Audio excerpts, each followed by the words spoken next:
আজকে যারা সংবাদ সম্মেলন করেছে তারা ছাত্র অধিকার পরিষদের কেউ না, কিংবা তাদের সাথে ছাত্র অধিকার পরিষদের কোনো সংশ্লিষ্টতাও নেই। মিডিয়ার মাধ্যমে যাদের ছবি আমরা দেখেছি যে সংবাদ সম্মেলনে উপস্থিত ছিল, সেখানে মোহাম্মদুল্লাহ মধু নামে যিনি ঐক্যবদ্ধ ছাত্র সমাজ নামে একটি সংগঠনের সাধারণ সম্পাদক, মুজাম্মেল মিয়াদি যিনি 35 আন্দোলনের একজন সমন্বয়ক বা একাংশের নেতা, তারপরে ডাকসু নির্বাচনে আপনার সাধারণ জিএস পদে নির্বাচন করেছে জালাল আহমেদ, যিনি আমাদের সংগঠনের কোনো নেতা না, এবং ইসমাইল সম্রাট, তিনি আপনার এই যে ঐক্যবদ্ধ ছাত্র সমাজের নেতা। সেখানে এপিএম সোহেল আমাদের ছাত্র সংগঠনে আগে ছিল, এখন তিনি নাই, কারণ মে মাসেই তাকে সংগঠনের শৃঙ্খলা পরিপন্থী কাজে যুক্ত থাকে তাকে বহিষ্কার করা হয়েছে।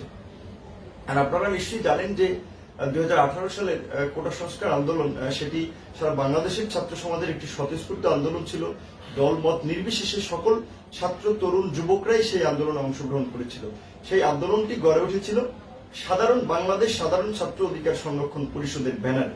কিন্তু আমরা যখন সেই আন্দোলনের নেতৃবৃন্দ বিভিন্ন হামলা মামলা নির্যাতনের পরেও যখন আমরা সেই আন্দোলনে ছাত্র সমাজের জন্য সফলতা নিয়ে আসি, তারপর থেকে আমরা যখন একটি রাজনৈতিক সংগঠন করার উদ্যোগ নিয়েছি, তখন কিন্তু সেই সার্বজনীন প্ল্যাটফর্মটি আমরা ব্যবহার করিনি, বরঞ্চ সেটির নাম একটু আমরা সংশোধন করেছি যে বাংলাদেশ ছাত্র অধিকার পরিষদ।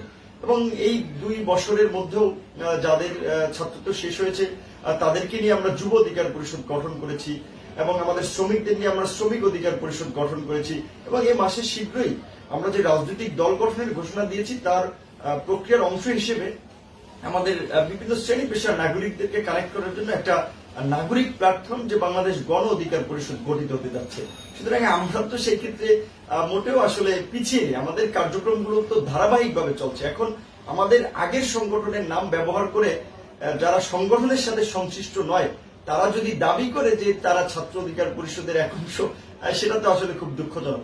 তবে প্রত্যেকেরই সংগঠন করার অধিকার রয়েছে, রাজনীতি করার অধিকার রয়েছে।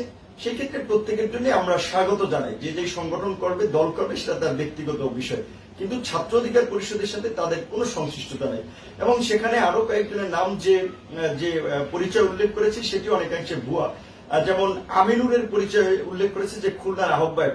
আমাদের বর্তমানে খুলনায় জেলা এবং মহানগর 2টি কমিটি রয়েছে, সভাপতি সাধারণ সম্পাদক করে। ইসমাইল সম্রাটের কথা উল্লেখ করা হয়েছে যে তিনি ঢাকা কলেজের আহ্বায়ক, অথচ ঢাকা কলেজে কিন্তু আমাদের সভাপতি সেক্রেটারি করে করা কমিটি।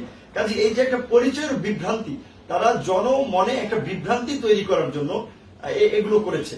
সে কারণে আমরা এগুলো খুব আমলে নিচ্ছি না, কারণ আমরা রাজনৈতিক দল ঘোষণা দেওয়ার অনেক আগে থেকেই, যখন থেকে আমরা সেই ছাত্র সমাজের যৌক্তিক ন্যায়সঙ্গত দাবি নিয়ে আন্দোলন সংগ্রাম করছি, তখনই আমাদেরকে নানা ধরনের রাজনৈতিক ট্যাগ দেওয়ার চেষ্টা করা হয়েছে, আমাদের বিরুদ্ধে অপপ্রচার চালানো হয়েছে, এবং সর্বশেষ যে জিনিসটা আমরা দেখছি, ঢাকা বিশ্ববিদ্যালয়ের এক ছাত্রীকে দিয়ে আমাদের নামে মিথ্যা মামলা করা হয়েছে, মিডিয়াকে দিয়ে আমাদের নামে প্রোপাগান্ডা ছড়ানো হয়েছে, এবং দেখা যাচ্ছে যে সেখানে সরকারি দলের নেতা কর্মীদের একটা সংশ্লিষ্টতা রয়েছে, এবং সরকারেরও 2-1 কর্মকর্তা ব্যক্তিদেরও একটা সংশ্লিষ্টতা রয়েছে।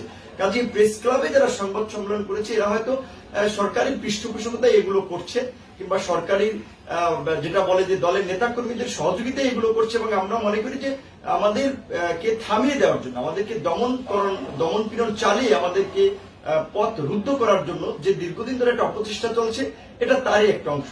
ধন্যবাদ।